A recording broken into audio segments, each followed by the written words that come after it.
تب آپ کا افسانہ جو ہے وہ بزم افسانہ میں لگا تھا، اور بہت اچھا افسانہ تھا وہ. اور کورونا کے تعلق سے جہاں کام کاری کیا، خاص طور سے ہمارے مصنفین کو بھی اتنا نہیں معلوم تھا، تب لکھا گیا تھا وہ. تو میرا یہ کہنا ہے کہ آپ جب موضوعات چنتے ہیں اور وہ کوئی حالات حاضرہ پر ہوتا ہے تو وہ رپورٹ نہیں بنتی. آپ کی تحریروں میں افسانیت یا افسانی فضا وہ بہت ہی بہترین انداز میں یا بہترین طریقے سے جو ہے وہ اس میں موجود ہوتی ہے. تو یہ کس طریقے سے بیلنس آپ بناتے ہیں؟ ورنہ کوئی آپ کا افسانہ پڑھو تو کہیں سے لگتا نہیں کہ آپ اتنا صحافت کے لیے بھی آپ نے لکھا ہے. تو ایسا کیا کرنا چاہیے ہمارے نئے لکھنے والوں کو کہ اگر وہ لکھتے ہیں تو ان کا افسانہ رپورٹ نہ لگے، کوئی خبر نہ لگے؟ دیکھیے، کوئی ایسا نسخہ نہیں ہے ہماگیر ٹائپ کا یونیورسل کہ وہ ہر ایک کو اپلائی ہو جائے.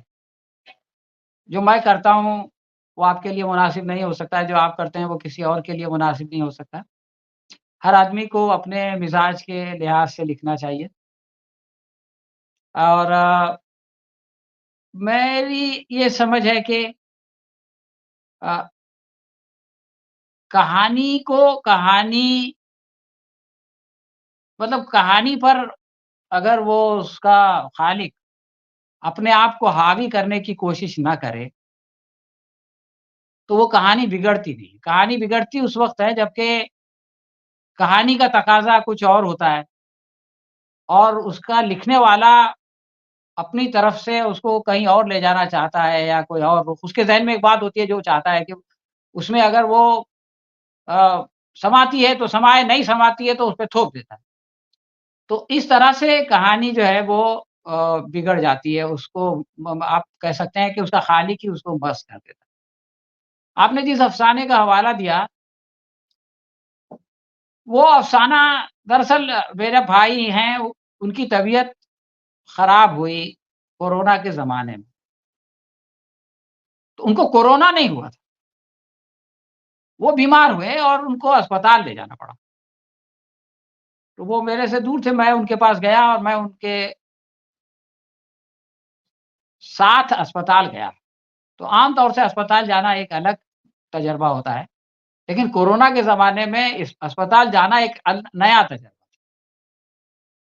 اور پھر میں ان کے ساتھ اسپتال میں رہا. 1-2 دن کے بعد ان کو ڈسچارج مل گیا، وہ گھر آ گئے. تو اس دوران کچھ مشاہدات تھے جو کہ ہوئے تھے اور اس نے ذہن میں کچھ باتیں پیدا کی. اور اس افسانے میں ہو سکتا ہے کہ ان میں سے کوئی بھی مشاہدہ نہ ہو یا ایک آدھ بین السطور آ گیا ہو، لیکن ایک کہانی بن گئی. اور پھر جب بزم افسانہ میں وہ اس موضوع پر یہ کہا گیا کہ بھائی افسانے لکھو، تو میں نے وہ افسانہ بھیج دیا اور وہ آپ کو پسند آیا. اس کے لیے میں آپ کا شکریہ ادا کرتا ہوں. آپ نے جو کلمات خیر ادا کی اس میں شکریہ. نہیں، اس میں دراصل جو منظر نگاری ہے لاک ڈاؤن کی اور کورونا کے دور کی جو پیچیدگیاں ہیں، اصل میں وہ بہت ہی جاندار تھی. اس کی منظر نگاری جو ہے، جزیات نگاری، کیونکہ اتنے کرنٹ موضوع پر اگر لکھنا ہے تو اتنی اچھی سے منظر نگاری یا جزیات نگاری نہیں کی جا سکتی. لیکن وہ واقع میں آج بھی وہ ذہن میں ہے، اس کے ایک ایک منظر ذہن میں ہے. اور سب سے بڑی بات کہ وہ بہت شروع میں لکھا گیا ہے.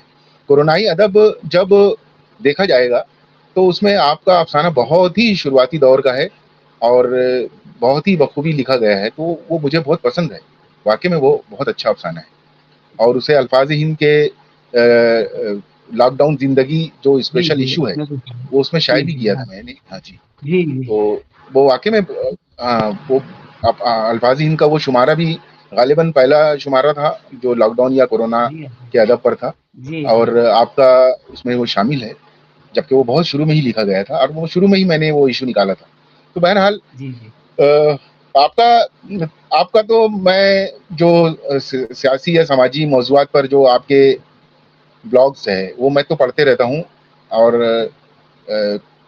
کورونا کے پہلے سے ہی میں آپ سے جڑا ہوں. اور مجھے بال بھارتی کے جو ایگزیکٹو آفیسر ہمارے خان نوید الحق صاحب ہے. انہوں نے کہا کہ بھائی ریحان صاحب یہ سمجھیے کہ سلیم خان صاحب جو ہے وہ میرے استاد ہے. مطلب ہم جو اسٹوڈنٹ کی دور میں جب تھے تو وہ ہمارے کیپٹن تھے یا ہمارے لیڈر تھے بولنا چاہیے. تو اس وقت سے جو انہوں نے آپ کا جو آپ کے تعلق سے جو کلمات میرے ذہن میں بٹھائے ہیں تو خان نوید الحق صاحب کا اگر کوئی لیڈر ہے تو وہ کیسا ہوگا؟ تو وہ سیدھی بات ہے کہ وہ سلیم خان صاحب جیسا ہی ہوگا. تو وہ تو نوید وہ صاحب اس کی دور سے محبت ہے, ہم لوگ اچھے دوست ہیں. جی جی جی. لیکن خان صاحب آپ کو بہت مطلب آپ کو ایز اے لیڈر ہی دیکھتے ہیں. وہ بھلے ہی طالب علم میں آپ ساتھ میں رہے ہیں لیکن وہ بہت آپ کی وہ کرتے ہیں. میں اس پلیٹ فارم پر بھی میں یہ کہنا چاہتا ہوں کہ آپ کا جو میرے سے جو تعلق بنا وہ خان نوید الحق صاحب سے کی وجہ سے بنا. تو بہرحال میرا یہ بولنے کا مطلب ہے کہ آپ روز یا ہفتے میں آپ کے 2 یا 3 بلاگ تو نظر مطلب آپ اتنا وہ لکھنے کے بعد جب افسانہ یا فکشن لکھتے ہیں تو اس کا کوئی خاص وقت ہوتا ہے کیا؟ یا اس دوران آپ کچھ اس طریقے سے بانٹتے ہیں کہ مجھے اس دوران صحافت یا سماجی موضوعات پہ لکھنا ہے اور اس دوران مجھے فکشن پہ لکھنا ہے, اس طریقے کا کچھ ہے کیا؟ نہیں, میں اصل میں بہت ڈس آرگنائزڈ آدمی ہوں. مطلب میرا مزاج ہے تو جو مجھ کو جس وقت جو کام کرنے کے لیے بمبئی کی زبان میں ہم لوگ بولتے ہیں من ہوتا ہے اس وقت وہ کام کرتا ہوں. میرا جی چاہتا ہے کہ ابھی افسانہ لکھوں تو افسانہ لکھوں گا, جی چاہتا ہے کہ مضمون لکھوں تو ابھی مضمون لکھوں گا, یا جی چاہتا ہے کہ کچھ بھی نہیں لکھوں تو کچھ بھی نہیں لکھوں گا. تو میں بہت زیادہ نظم و ضبط کا قائل نہیں ہوں اور اس لیے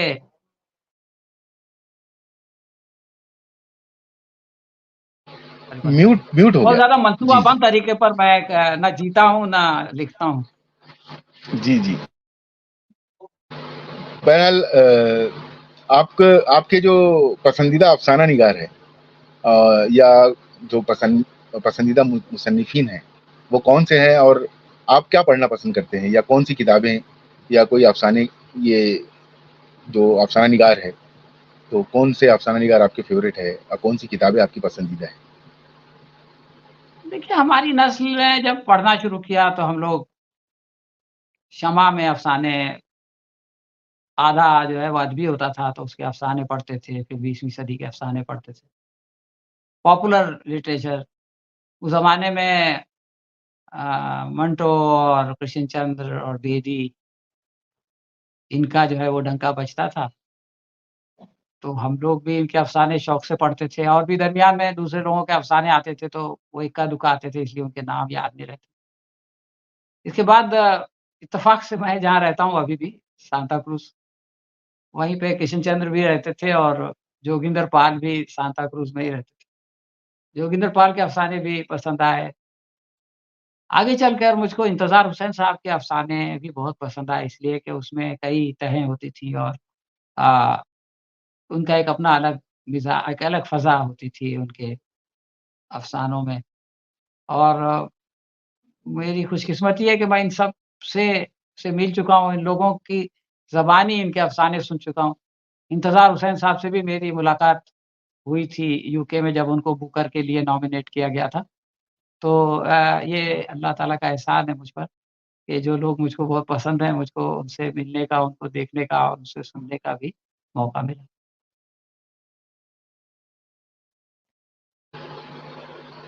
جی بے شک ممبئی جو ہے افسانہ نگاری کا گڑھ کہا جائے تو مطلب غلط نہ ہوگا. ہندوستان کے جو جتنے بھی بڑے افسانہ نگار ہیں, فکشن رائٹرس ہیں, ان کا کہیں نہ کہیں تعلق ممبئی سے ہی رہا ہے.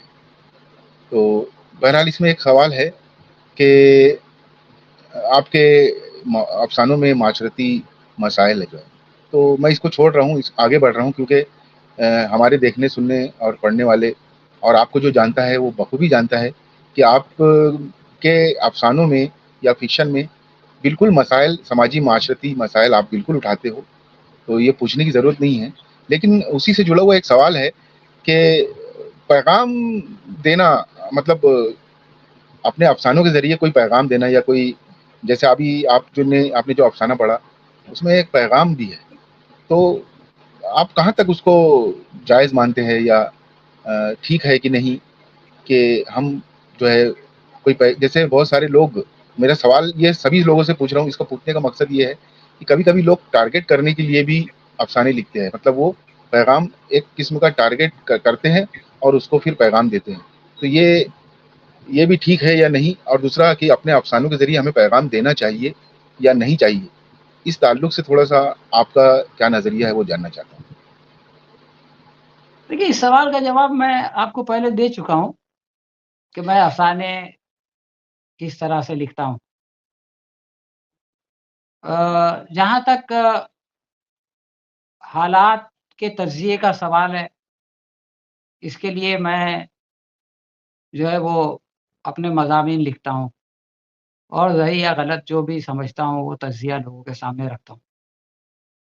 اسی طرح سے میرا تعلق جماعت اسلامی سے ہے، اور جماعت میں بہت سارے ایسے مواقع ہوتے ہیں کہ جہاں عبرت و نصیحت کی باتیں کرنے کا موقع ملتا ہے، درس و تدریس کا موقع ملتا ہے، تو میں وہ جو نصیحت اور پیغام دینے کا معاملہ ہے وہ اس میں کرتا ہوں، اس لیے کہ وہ پروگرام اسی لیے ہوتا ہے۔ جمعہ کا میرا جو مضمون ہوتا ہے، جمعہ نامہ، وہ اسی مقصد کے لیے لکھا جاتا ہے، تو اس میں بھی یہی ہوتا ہے۔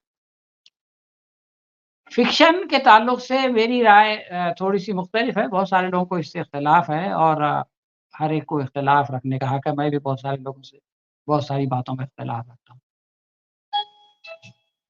میں یہ سمجھتا ہوں کہ ہر واقعہ جو ہے وہ اپنے اندر ایک پیغام رکھتا ہے، وہ پیغام دیتا نہیں، اور ایک واقعے سے الگ الگ لوگ الگ الگ پیغام لیتے ہیں۔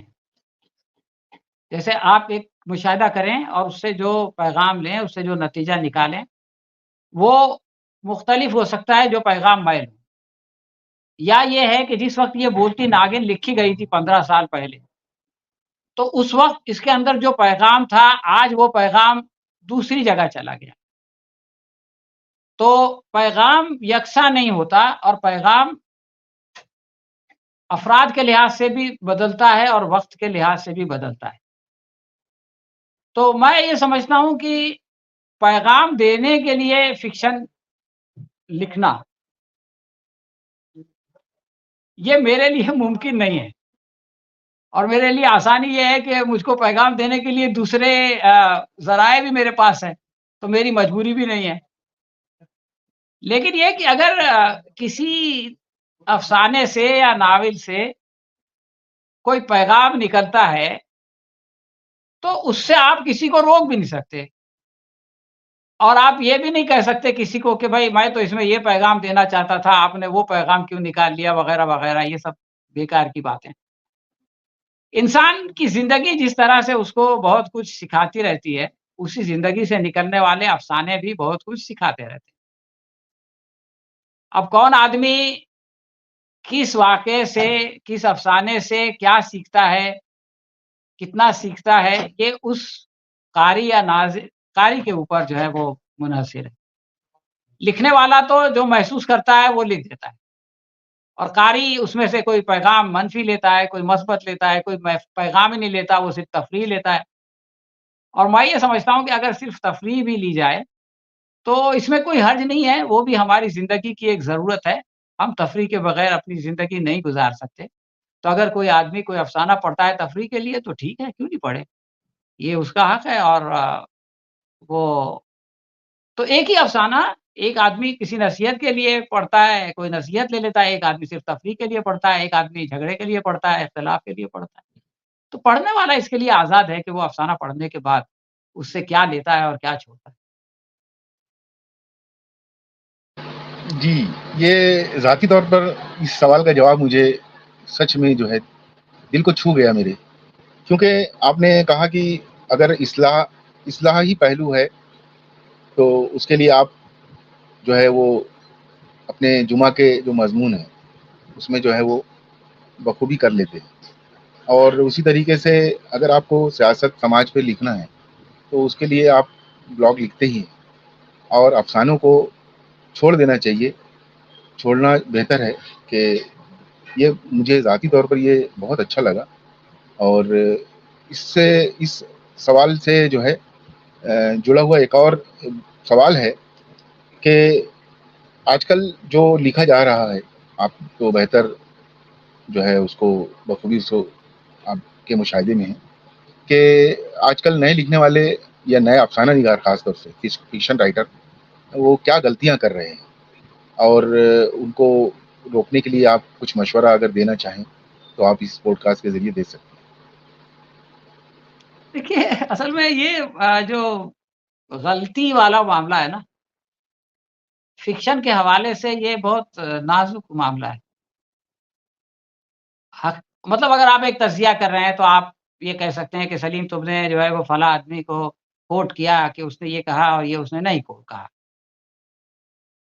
تو مجھ کو ماننا پڑے گا کہ ہاں بھائی میں نے اس کو جو اس کا حوالہ دیا اس میں غلطی کی۔ یا آپ یہ کہہ سکتے ہیں کہ سلیم تم نے اس معاملے کا یہ پہلو دیکھا اور یہ پہلو جو ہے وہ نظر انداز کر دیا۔ تو مجھ کو یہ ماننا پڑے گا کہ ہاں دونوں پہلوؤں پر مجھ کو نظر ڈالنی چاہیے تھی اور ایک پہلو مجھ سے نظر انداز ہو گیا تو یہ میری غلطی تھی۔ لیکن فکشن کے حوالے سے آپ یہ بات نہیں کہہ سکتے۔ اس لیے کہ وہ تو اس کی تخلیق ہے جس نے اس کو لکھا ہے۔ کوئی اور اس کو یہ بولنے والا کون ہے کہ آپ نے یہ غلطی کی، آپ کو ایسا نہیں لکھنا چاہیے تھا، آپ کو اس کے بجائے ایسا لکھنا چاہیے تھا۔ میں ذاتی طور سے کسی کا ڈکٹیشن نہیں لیتا اور میں ذاتی طور سے کسی کو ڈکٹیٹ کرنے کا قائل نہیں۔ ہر آدمی کو حق ہے کہ جیسے چاہتا ہے ویسا لکھے۔ ہاں، میں یہ کہتا ہوں کہ اگر کسی کی کوئی بات مجھ کو ٹھیک نہ لگے تو میں اس کو بول سکتا ہوں۔ وہ اس کے لیے آزاد ہے کہ وہ میری بات کو مانے یا نہیں مانے۔ اسی طرح سے کسی کو میری کوئی بات غلط لگے تو وہ مجھ سے کہہ سکتا ہے کہ سلیم تمہاری یہ بات غلط ہے، اور یہ میرا اختیار ہے کہ میں اس کی بات کو مانوں، شکریہ ادا کروں، یا میں یہ بولوں کہ نہیں بھائی آپ کی میری بات سمجھ میں نہیں آئی۔ تو فکشن کی دنیا میں کسی کو یہ اختیار نہیں ہے کہ وہ کسی سے کہے۔ ہاں، انسان خود اپنی اصلاح کر سکتا ہے۔ انسان کو جب کوئی بتاتا ہے یا وہ خود دوبارہ اپنی تخلیق کو دیکھتا ہے تو اس کو یہ لگتا ہے کہ مجھ کو ایسا نہیں ایسا کرنا چاہیے تھا، یہ بہتر تھا۔ آئندہ وہ خیال رکھ سکتا ہے یا پرانی تخلیق کی اصلاح کر سکتا ہے۔ لیکن میں اس کا قائل ہی نہیں ہوں کہ میں کوئی آ کے مجھ کو بتانا شروع کر دے کہ بھائی سلیم تم نے یہ غلطی کی، یہ تم کو نہیں کرنا چاہیے تھا، وہ نہیں کرنا چاہیے تھا۔ اگر کوئی ایسا کرنے لگے تو میں شکریہ ادا کر کے اس کو گڈ بائی کر دیتا ہوں۔ اور میں خود اپنے آپ کو اس پوزیشن میں نہیں لانا چاہتا کہ میں کسی سے کہوں۔ ہاں، کسی کی کوئی بات مجھ کو ٹھیک نہیں لگتی ہے تو میں بولتا ہوں یار یہ مجھ کو بات ٹھیک نہیں لگا، آپ اس پہ غور کرو، ہو سکتا ہے میں غلط ہوں یا ہو سکتا ہے آپ غلط ہیں۔ لیکن آپ غلط ہیں یا صحیح ہیں اس کا فیصلہ میں نہیں کر سکتا، اس کا فیصلہ آپ کریں گے۔ اور جو چیز مجھ کو غلط لگ رہی ہے وہ غلط ہو یہ ضروری نہیں ہے۔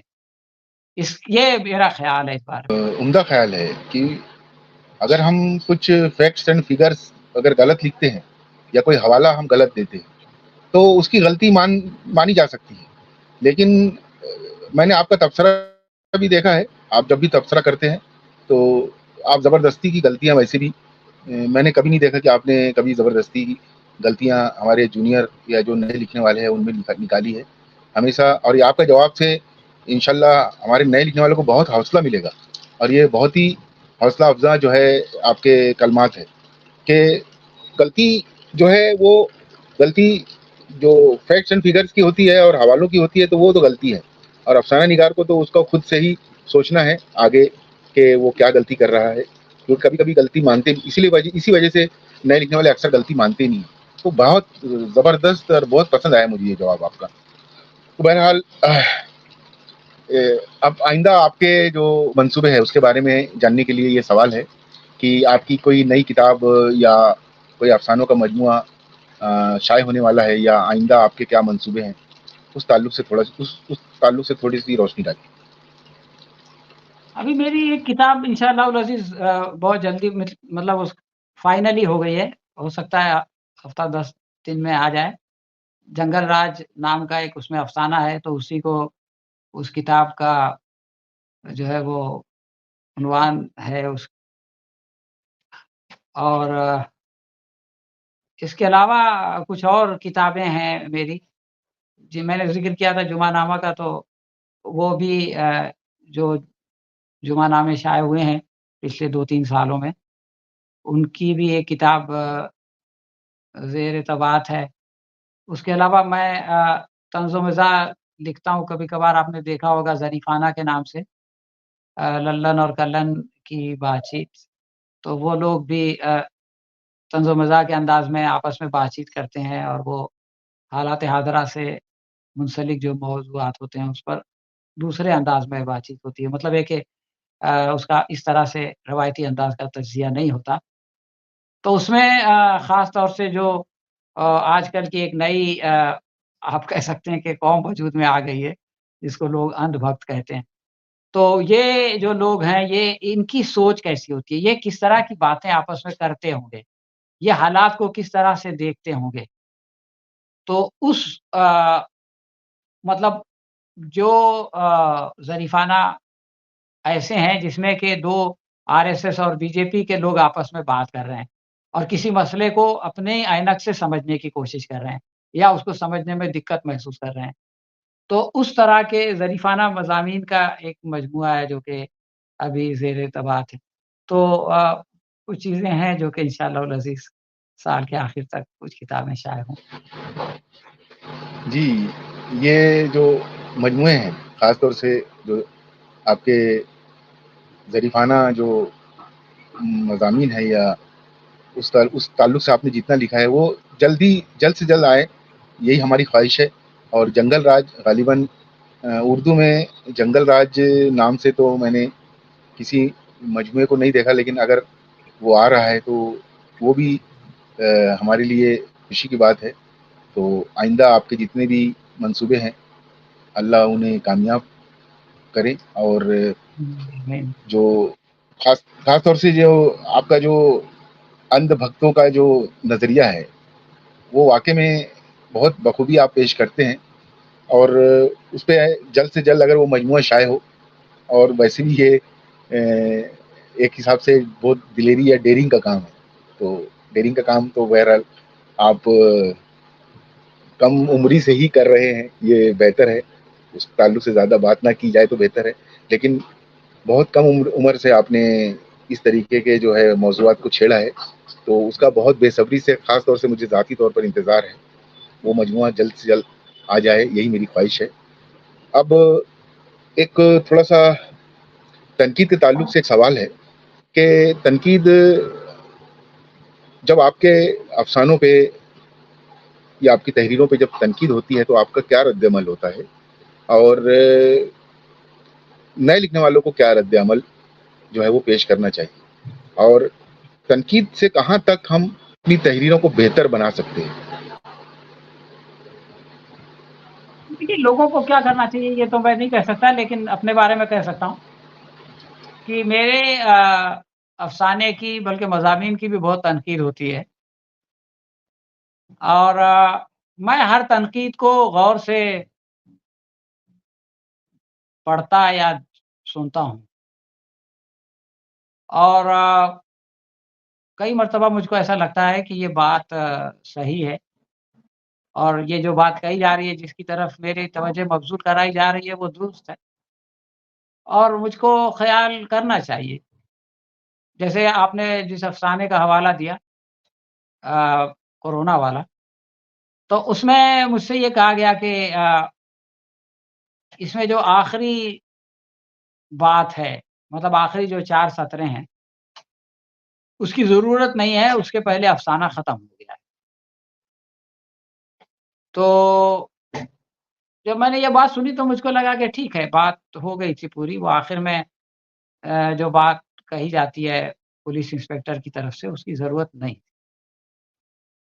کبھی-کبھار مجھ کو تنقید سننے کے بعد ایسا لگتا ہے کہ ترسیل کا مسئلہ ہے، مطلب یہ بات ان تک نہیں پہنچی جو میں کہنا چاہتا تھا۔